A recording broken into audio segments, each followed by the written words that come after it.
입니다. 13장 13절 14절 다 함께 두 절이니까 우리 한 목소리로 함께 봉독하면 좋겠습니다. 사도행전 13장 13절부터 14절 우리 한 목소리로 다 함께 봉독합니다. 시작. 바울과 및 동행하는 사람들이 바보에서 배 타고 밤빌리아에 있는 버가에 이르니 요한은 그들에게서 떠나 예루살렘으로 돌아가고 그들은 버가에서 더 나아가 비시디의 안디옥에 이르러 안식일에 회당에 들어가 앉으니라. 아멘. 오늘 그럼에도 다시라는 제목으로 함께 은혜 나누기 원합니다. 지난주에 우연히 가슴 따뜻해지는 시 한 편을 읽게 되었습니다. 시의 제목은 우산이라는 시인데 그 시를 제가 읽어드리겠습니다. 오늘도 나는 우산을 쓴다. 비가 추적추적 올 때에도 모두가 나를 젖게 만들 때에도 나를 지켜주고 따스히 감싸주는 것, 햇빛이 쨍쨍 나를 비출 때에도 모두가 나를 뜨겁고 아프게 할 때에도 나를 지켜주고 따스히 안아주는 것, 엄마, 아빠, 그리고 형, 나는 오늘도 우산을 쓴다 라는 시입니다. 어떻습니까? 저의 주원이가 만약 이런 시를 썼다면 얼마나 좋았을까요? 참 잘 쓴 시 아닙니까? 그런데 이 시를 쓴 시인은 바로 주일에 우리 드럼을 치시는 이정무 집사님 아십니까? 이정무 집사님의 둘째 아들 이진호 군이 직접 쓴 시라고 페북에 올려서 오픈한 거니까 허락도 안 받고 이렇게 공유했습니다. 저도 읽어보고 와, 참 잘 썼다 그런 생각이 들었습니다. 저는 이 시를 읽으며 우리 삼남매가 저를, 아니 우리 가정을 진호처럼 우산으로 생각하면 참 좋겠다라는 생각을 또 했습니다. 여러분은 어떠십니까? 여러분의 가정도 우산 같은 곳입니까? 이 장지현 집사님만 격하게 끄덕이시고 나머지는 다 고민하고 계시는, 저처럼 고민하고 계시는, 그렇다면 여러분에게 가정은 우산 같은 곳입니까? 마찬가지로 장지현 집사님만 끄덕이시고 나머지는 그럼에도 감싸주고 그럼에도 이해해주는 그런 우산 같은 곳이길 축복합니다. 다 그런 가정인 줄 믿습니다. 그런데 그런 우리 바람과 다르게 오늘날 우리가 사는 세상은 어떻습니까? 우리가 사는 현실은 어떻습니까? 한 번의 실수, 한 번의 실패가 낙인이 되어서 다시 일어설 수 없는, 재기할 단 한 번의 기회마저 사라져버린 세상이 오늘 우리가 사는 현실 세상은 아닙니까? 오히려 실수하면 실패하면 실수하고 실패한 그 자리가, 그것이 치명적 약점이 되는 곳이 바로 우리가 오늘 살아가는 이 세상이 아니냐는 것이죠. 작년에 너무나 인기 많았던 한 영화배우가 은퇴 선언을 하게 되었습니다. 다 알만한 그런 분이신데, 제가 보기에도 당연히 그 영화배우는 아무리 사춘기 때 저지른 잘못이라 할지라도 연예계를 은퇴하는 것이 맞다라는 생각이 들었습니다. 그럴 정도의 범죄를 저질렀다고 생각합니다. 그러니 아무렇지도 않게 TV나 극장 스크린에 나오면 피해자를 2번 가해야 하는 짓이기 때문에 은퇴하는 것이 맞다라는 생각에 저도 동의했습니다. 그런데 그럼에도 한 가지 안타까운 것은 그가 결국은 우리나라를 떠났다는 소식을 들었기 때문입니다. 아니, 떠날 수밖에 없는 이 현실이 안타까웠다라는 거예요. 왜냐하면 충분히 반성하고 또 뉘우쳤다면, 그래서 용서를 구했다면 다시 한 번의 기회 정도는 주어져야 하지 않을까라는 생각이 들었기 때문이죠. 다시 영화배우를 해야 된다는 것이 아니라 우리나라에서 새로운 삶을 살 수 있는, 그럼에도 다시 한 번의 기회가 주어져야 하는 것이 아닌가라는 생각이 들었기 때문입니다. 그럼에도 오늘 우리 현실은 어땠다고 했습니까? 앞서 말씀드린 대로 한 번 찍히면 끝장나는 세상, 돌이킬 기회, 갱생할 기회조차 주어지지 않는 현실이 오늘 우리가 살아가는 세상이다. 그래서 우리나라를 떠나야, 아니면 아무도 모르게 숨어 살아야 살 수 있는 그러한 현실이 오늘 우리가 살아가는 세상, 팍팍한 세상이 아닌가라는 것이죠. 오늘 본문은 바울의 1차 전도 여행 중에 일어난 사건입니다. 본문, 바울과 바나바가 그리고 요한이 함께 1차 전도 여행을 떠났습니다. 그런데 그 여정 중에 어떤 일이 일어났습니까? 13절 말씀을 다시 한번 다 함께 봉독하죠. 13절 시작. 바울과 및 동행하는 사람들이 바보에서 배 타고 밤빌리아에 있는 버가에 이르니 요한은 그들에게서 떠나 예루살렘으로 돌아가고. 이 말씀으로는 잘 그려지지 않아서 지도를 하나 준비했습니다. 지도를 보시면 이게 1차 전도 여정입니다.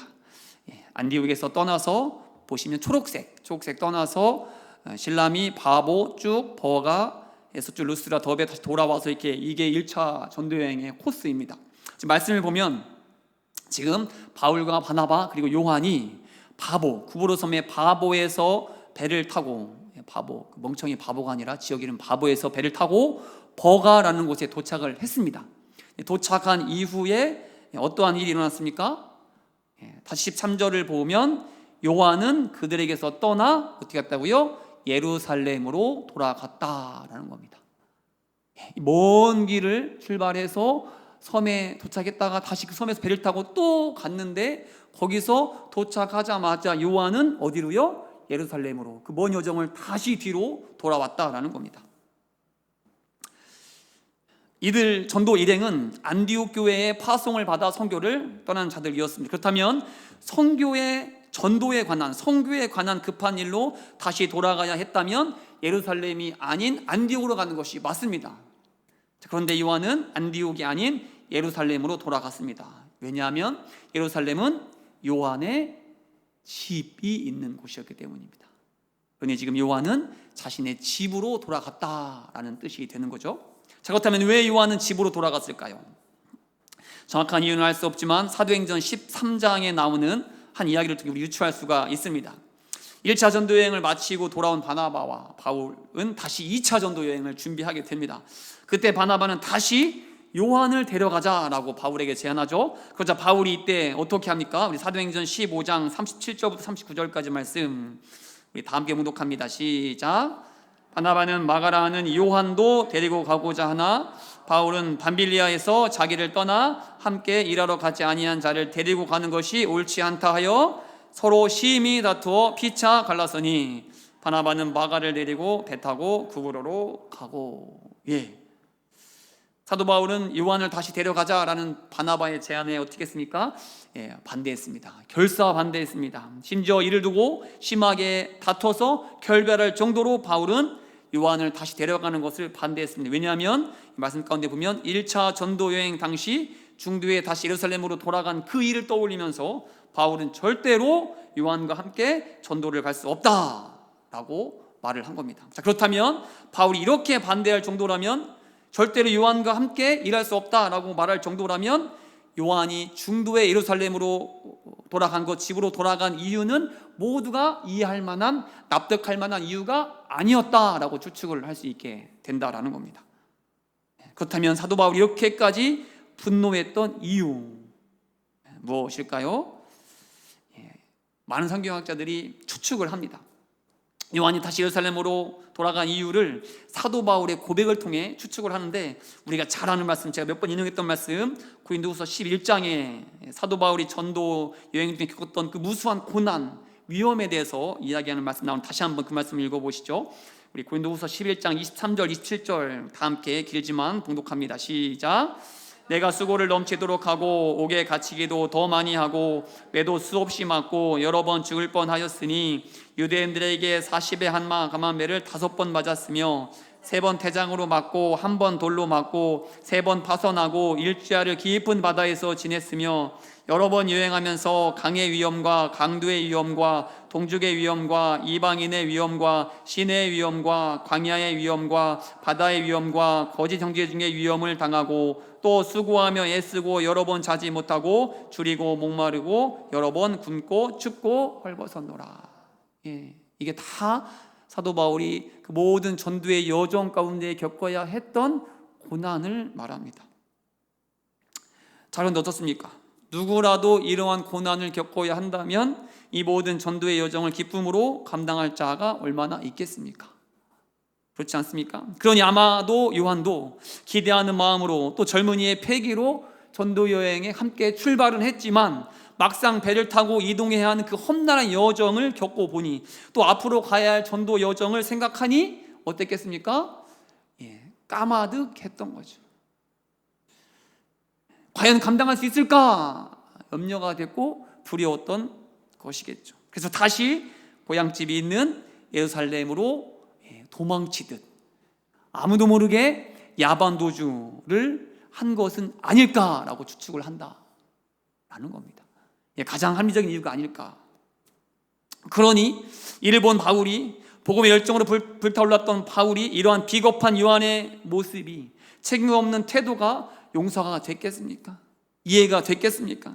그러니 다시는 요한과 함께 전도를 가지 않겠다라고 말하는 것 아니겠습니까? 아니 어디 전도뿐만 아니라 요한과는 그 어떠한 일도 함께하지 않겠다고 다짐하고 또 선언하지 않았겠습니까?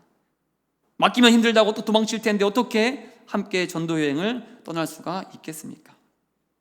그러니 사도 바울은 다시는 요한을 쳐다보지 않았던 것이죠. 아니 요한의 요자도 꺼내지 말라고 말했던 겁니다. 왜냐하면 바울의 마음속에는 요한을 아예 지워버렸기 때문입니다. 요한에게는 만회할 그 어떠한 기회조차도 바울에게는 사치처럼 여겼기 때문입니다. 그런데 어떻습니까? 그러한 요한이 오늘 본문 말씀 이후로 사라져 버렸습니까? 성경에 다시 요한이 등장하지 않습니까? 사도 바울에게 버림받고 요한이 잊혀진 존재가 되었습니까? 우리가 잘 알듯이 그렇지 않죠. 우리 디모데후서 4장 11절 봉독합니다. 시작. 누가만 나와 함께 있느니라. 내가 올 때에 마가를 데리고 오라. 그가 나의 일에 유익하니라. 여기에 마가가 바로 누굽니까? 요한입니다. 마가라 불리는 요한. 마가는 유대식 이름이고 요한은 헬라식 이름. 그러니까 사울과 바울도 마찬가지입니다. 사울도 유대식 이름, 바울도 헬라식 이름입니다. 그래서 마가가 바로 요한입니다. 근데 마가를 사도 바울이 누구라고 부릅니까? 뭐라고 부릅니까? 마가를 데리고 오라, 요한을 데리고 오라. 왜냐하면 그가 나의 일에 유익하니라.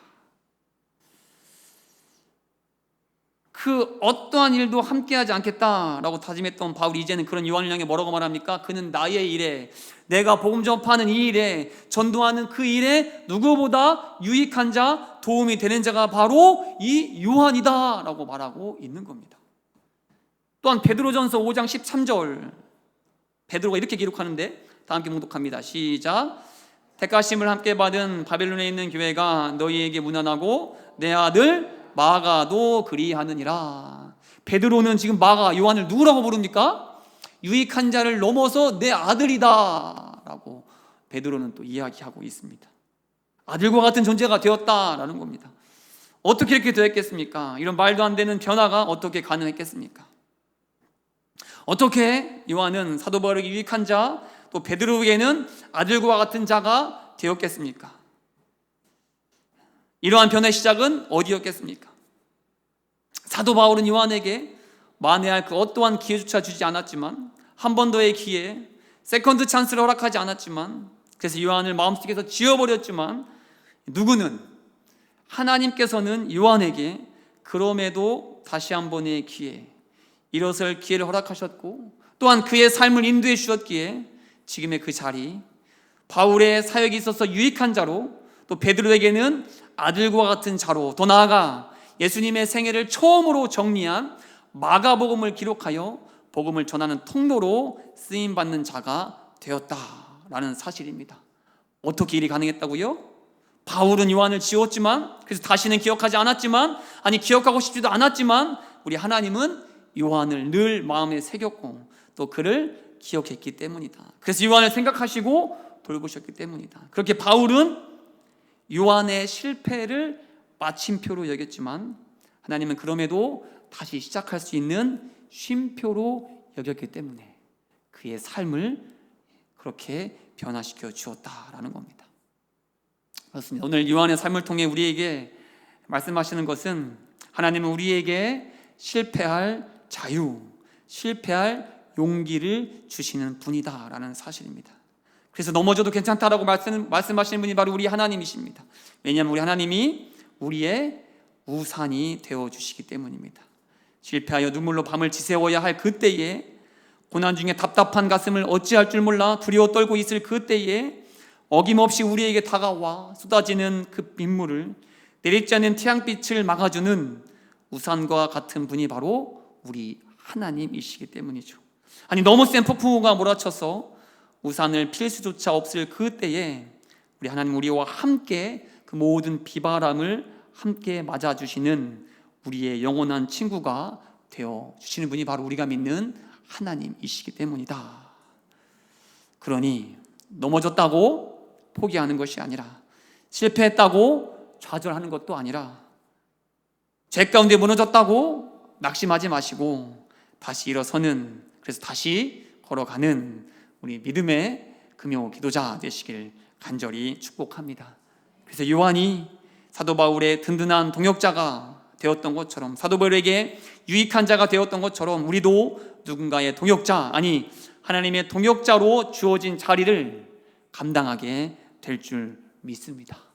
또한 누군가 나를 실망시켰다면, 그래서 다시는 안 볼 것처럼 했더라도 오늘 요한의 모습을 보며 하나님께서 그런 자도 다시 세우시고 인도하셔서 나에게 꼭 맞는 동역자로 세워주실 것을 기대하며 사랑으로 그 사람을 품을 수 있는 우리 모두가 될 수 있게 간절히 축복합니다.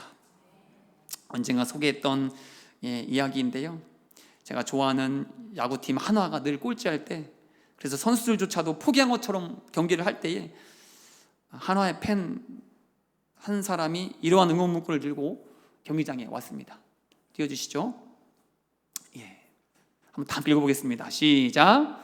포기하지 마. 우리도 너네 포기 안 했잖아. 이걸 딱 보는데 마치 하나님께서 나에게, 우리에게 말씀하시는 것처럼 들렸습니다. 그렇습니다. 우리도 포기하면 안 됩니다.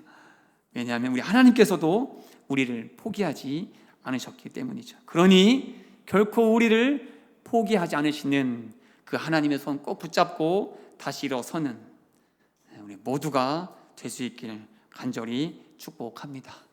그럴 때 우리도 요한처럼 하나님의 동역자로, 하나님의 사람으로 귀하게 쓰임 받을 줄 믿습니다.